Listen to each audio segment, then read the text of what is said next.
Want to make a podcast? Spotify's got a platform that lets you make one super easily, then distribute it everywhere and even earn money, all in one place for free. It's called Spotify for Podcasters, and here's how it works.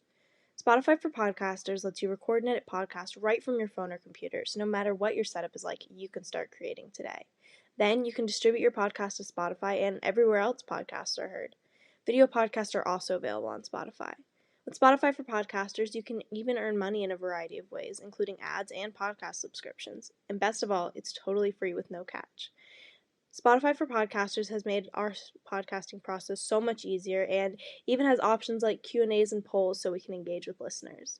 I highly recommend you give it a try. Download the Spotify for Podcasters app or go to www.spotify.com/podcasters to get started. The following contains descriptions of physical violence, sexual violence, and graphic descriptions of autopsies.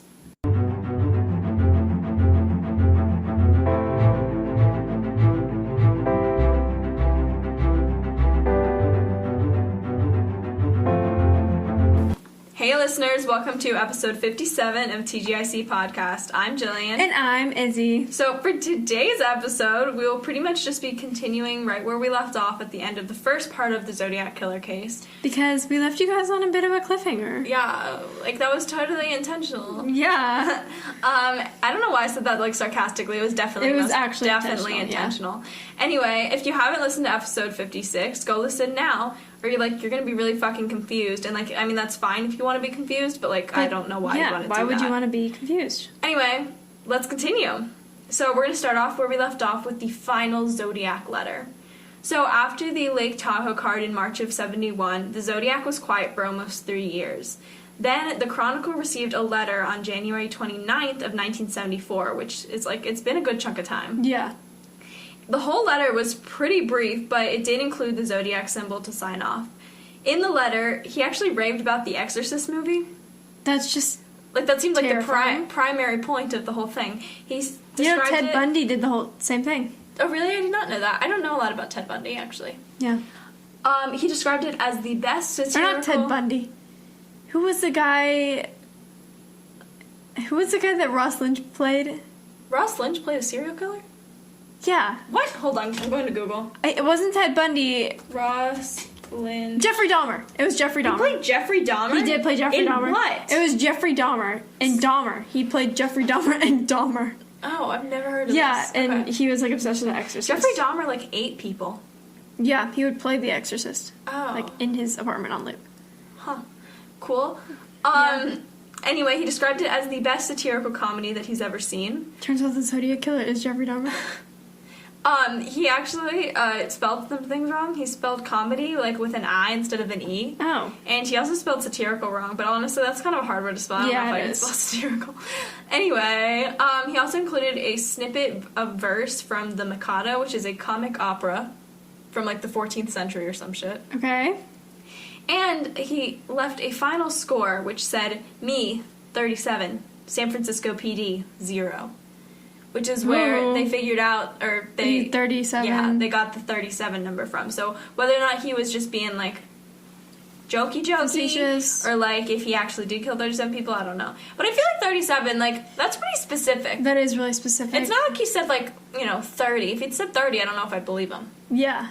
That's when but people... 37? When people round up for the time, that really pisses me off. Right now it's 4:18, but if someone, if I asked my mom, she'd be it's 4:20. 4:20. Oh my god. Anyways. This was the last confirmed communication from the Zodiac Killer. So now we're going to get on to some more letters from the Zodiac.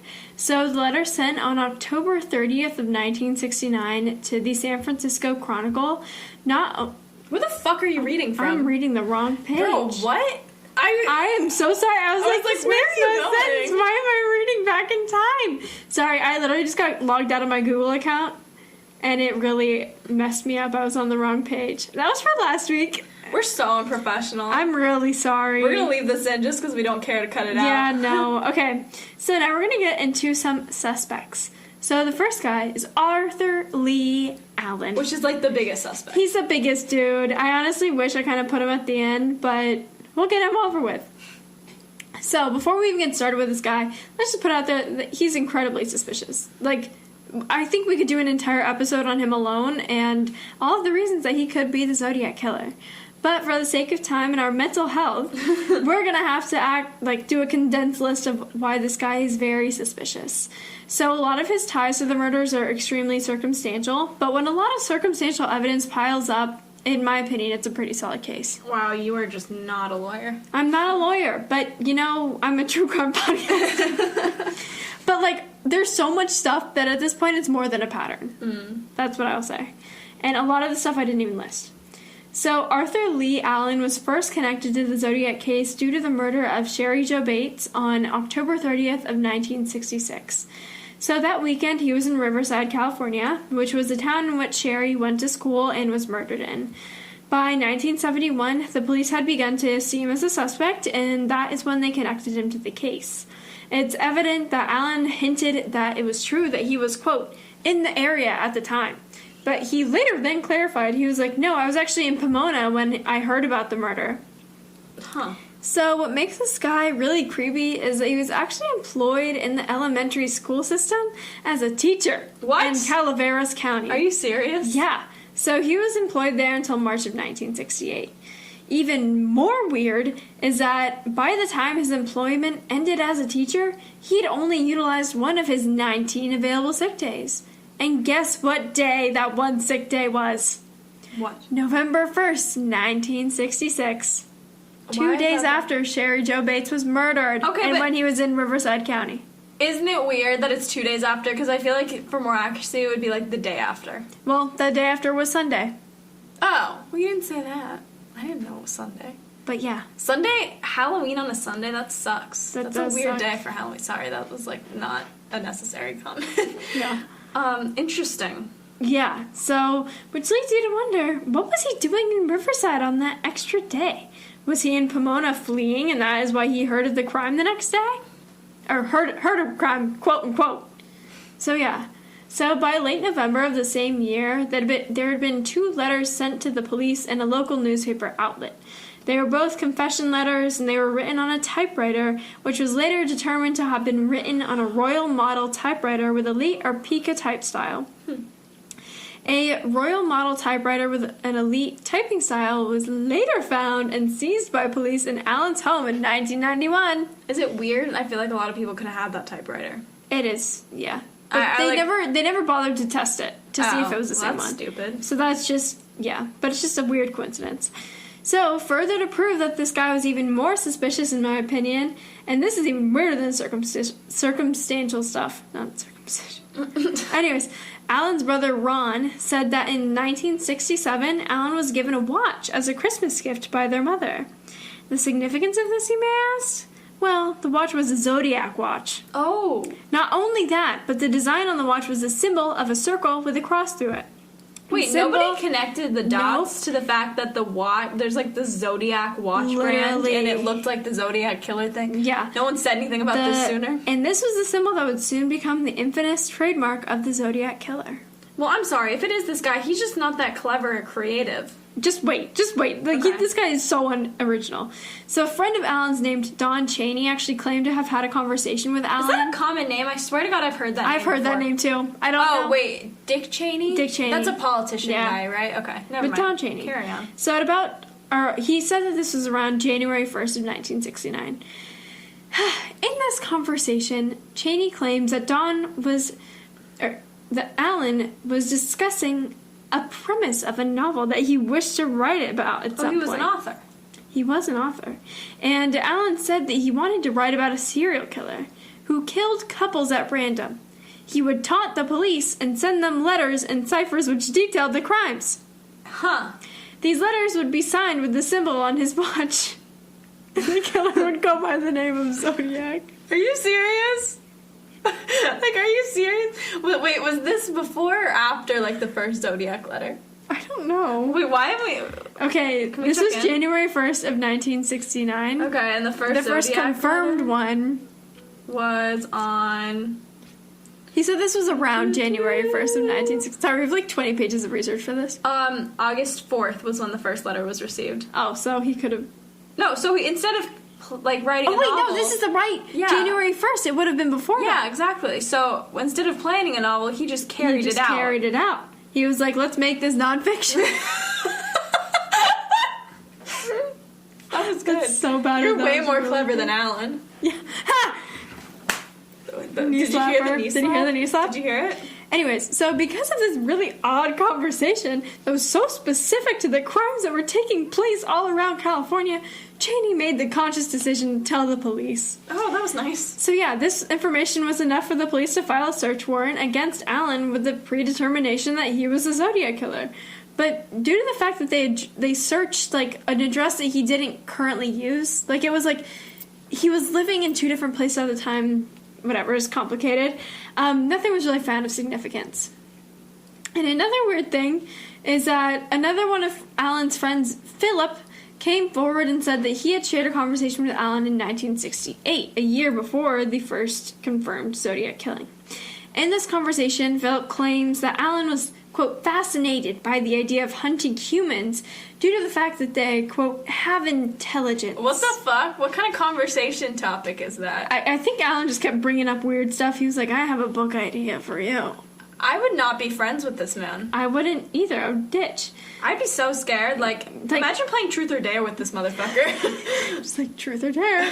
He's like, I dare you to kill a school bus full of people. Yeah, no, he's fucked up in He's this. so messed up.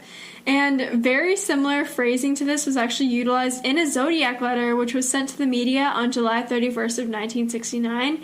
And this letter referenced the idea that man is the most dangerous animal of all to kill. And Allen later even told police in an interrogation in 1971 that he was engrossed by a book called The Most Dangerous Game, which is about humans hunting other humans for game. That seems pretty on brand for him. Seems pretty on brand. Apparently, Allen was also fascinated by codes, and according to his family, friends, and teachers, he was in possession of codes that were identical to those of the Zodiac Killer before the codes even became a part of the Zodiac Killer. Why was he not prosecuted? I'm so confused. This is not even circumstantial evidence. No, like at this point, this is like, and so many people are corroborating this Like and what? coming to the police. Like what? Like, so the rest of the information on Allen is really interesting, and I mean, he's circumstantially tied to multiple of the murders that are known to be of the Zodiac Killer's hand, such as Paul Stein, the Lake Berryessa murders, the Blue Rock Spring, all of them. All of the ones that are confirmed Zodiac Killer murders. And another tidbit that's weird is that the symbols on the Exorcist letter, which is scary as hell, can be rearranged in such a way that they spell out Lee, which is Allen's middle name. So, interesting. So, there was DNA found on the letters, and I will say, those did not match Allen.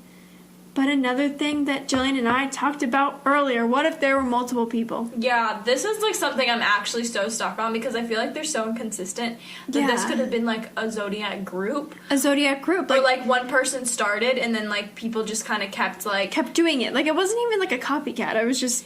Yeah, I'm trying to like phrase it. Wrong. Like I feel like people like the different patterns almost like these people killed couples in isolated locations. One killed cab drivers, and then like after the first Zodiac letter was sent, somebody like hopped onto the trend and was like, "Oh, let me make my murders a thing too and send in a letter." Exactly. Like it's weird. So it's just weird because yes, the DNA didn't match up, and also like the handwriting samples that compare the Zodiac and Allen's handwriting, they're not a definitive match, and all the places were like, "Oh, they're not like close or whatever." I literally looked at them and I was like, they look similar. The only thing that's different is that the Zodiac's letters look like Allen's writing like italicized almost. Like even the characters look similar. It's just weird, like the DNA doesn't match, so everything about this is circumstantial. But again, like the stuff that's connecting him is weird. Like it's not like little things. It's not like, oh, he was just in the area once when one of the murders happened. But like talking about Zodiac shit before Zodiac was like phenomenalized is weird. Like, and the Zodiac watch thing, like all of that is so weird. Yeah. I don't know. Like that's just weird. There's something about it. It just rubs Which me would the explain wrong like way. why he's like the police's only named suspect. Exactly. And there were also like a bunch of accounts about the fact that he was not at home when other murders were happening.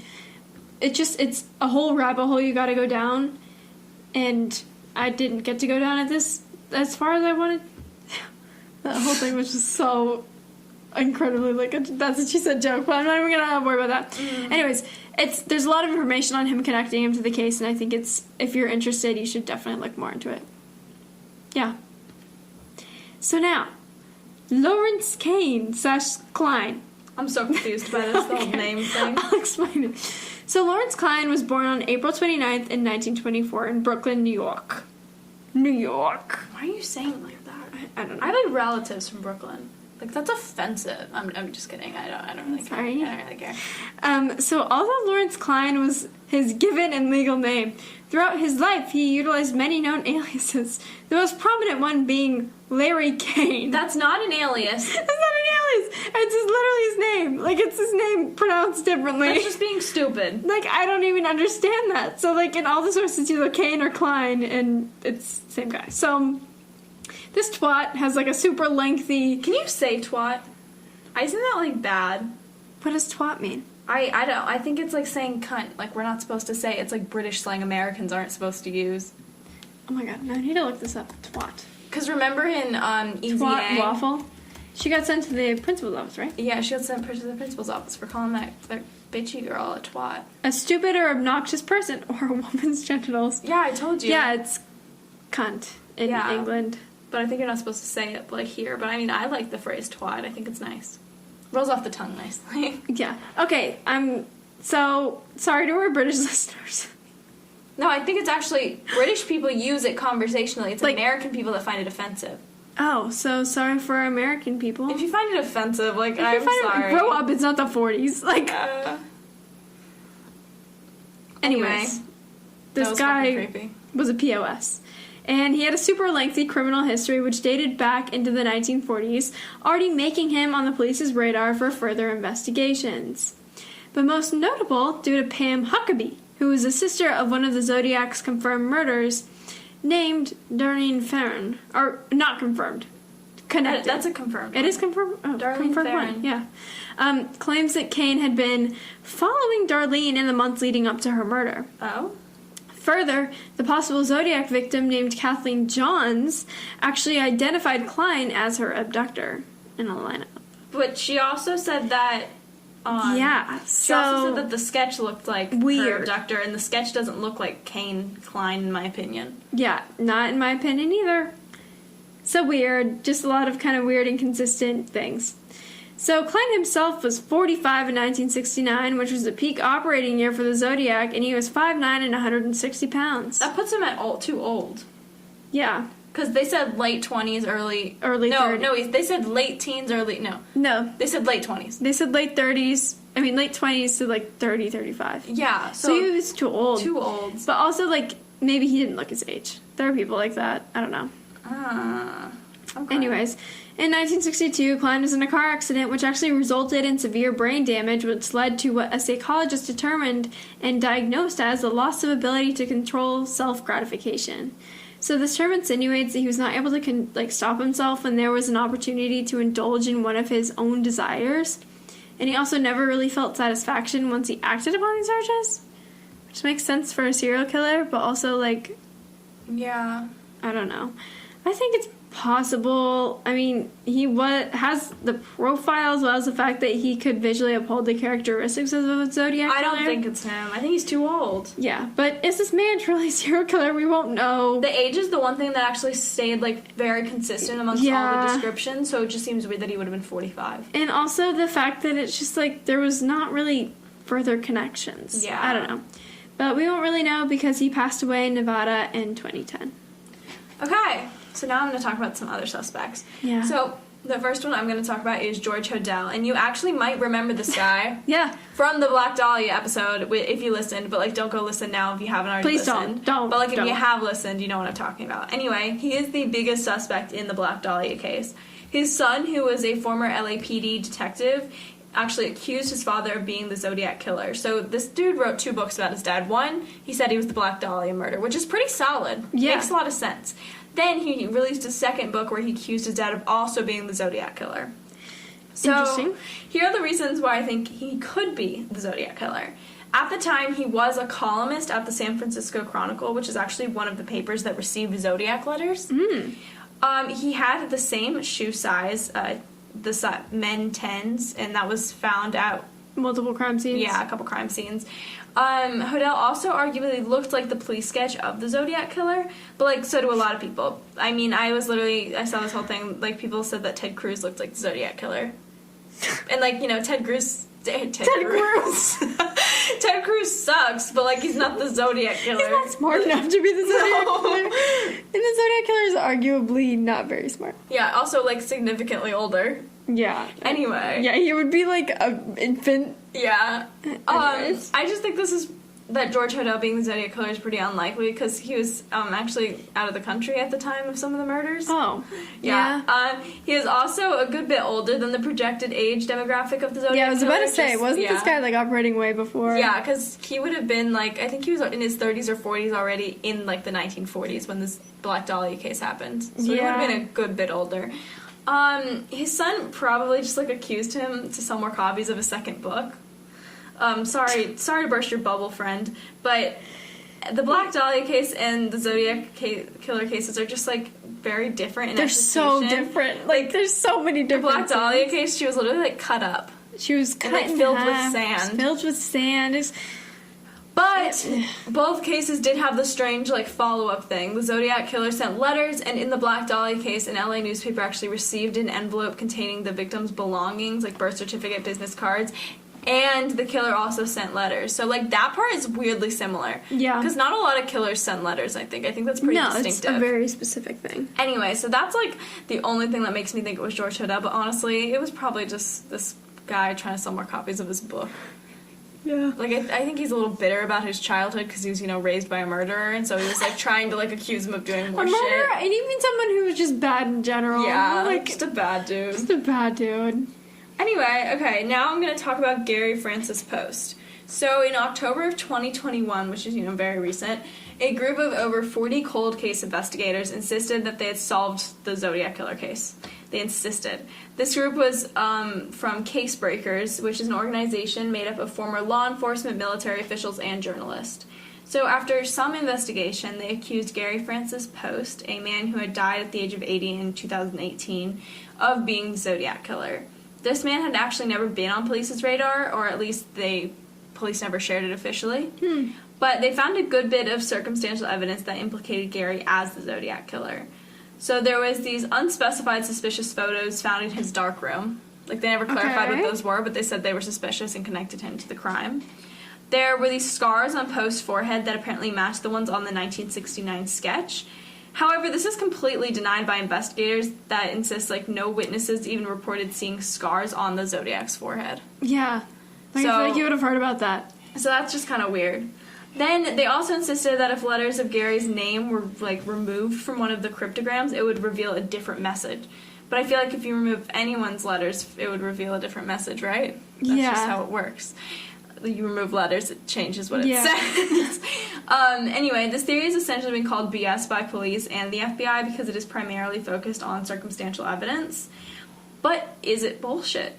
Gary was reportedly a very violent man. Actually, a relative accused him of having tried to kill him with a hammer.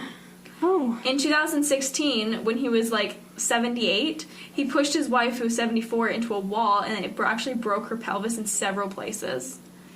Again, the relative that was attacked, along with his daughter-in-law, whose name was Michelle Wynn, both told police that they believed he was the Zodiac Killer. And, in fact, Michelle had actually moved away from the area where Gary lived because she was so scared of him. Which is something. Yeah. Gary lived in Groveland, California at the time, which was 150 miles away from San Francisco, which, like, seems really far, but honestly, this guy's whole goal was, like, to go for fame, right? So you're not going to kill in, like, this small town area. Exactly. You're going to go for the big city. So, I mean, I don't know if that's, like, totally crazy. It's not like he lived in Florida. Yeah. He lived 150 miles away. Anyway, Gary's also just a bit whack. At one point, he attempted to be the leader of a group of men in their, like, late teens, early 20s, known as the Posse. He wanted to train the Posse to become, quote, killing machines. Oh my god. Apparently, they just killed animals for fun. Which is really fucked up. Which is so fucked up, but also, like, the Zodiac Killer is more interested in hunting people.